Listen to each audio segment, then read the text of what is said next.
Number 17, up from number 22 the week before on my fantasy playlist, June 10th, 1995. It's Blue by the Jayhawks. This is some great harmonies. It's very distinctive in this record. Jayhawks with Blue, a folk sounding record. The Jayhawks, they go back. They formed back in 1985. They're based in Minneapolis. When they got started, the core of the band, well, not the core, but it was started by Gary Loris. He was a songwriter, and a guy named Mark Olson. Mark Olson and Gary Loris. And during the early years, they were known as alternative country. They were dubbed by the press as alternative country. Alt country.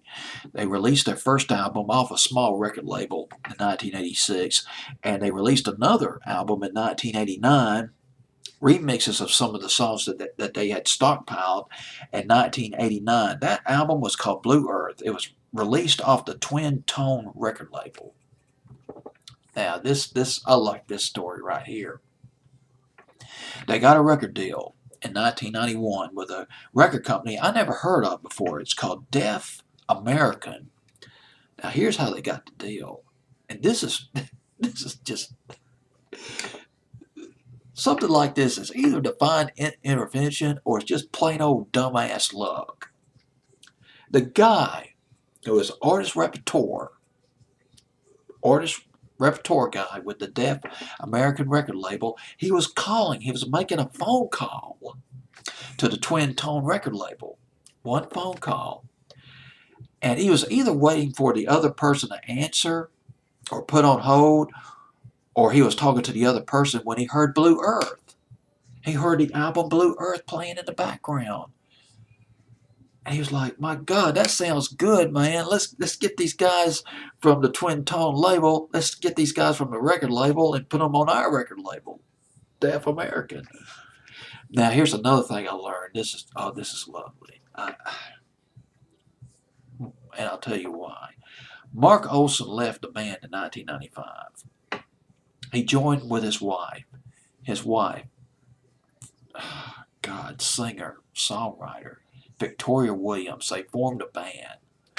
Victoria Williams had a fantastic song in the summer of 1995. It was absolutely lovely.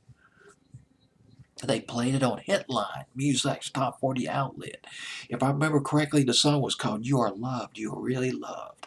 It was almost a loving, all-embracing song. It's almost as if Victoria Williams was so reassuring. She just reached out, "I love you."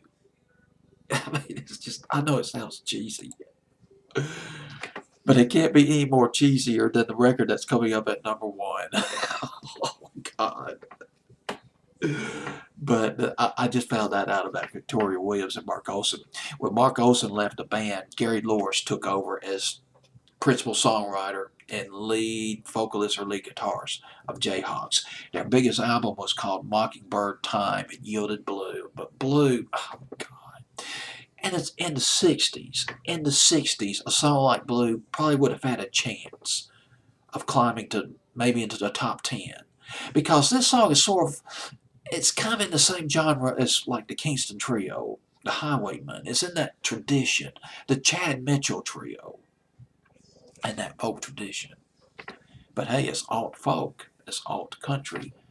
Number 33, that's ridiculous, but I'm not surprised. A lot higher on my fancy playlist. Pat myself on the back for that. Jayhawks were Blue at number 18.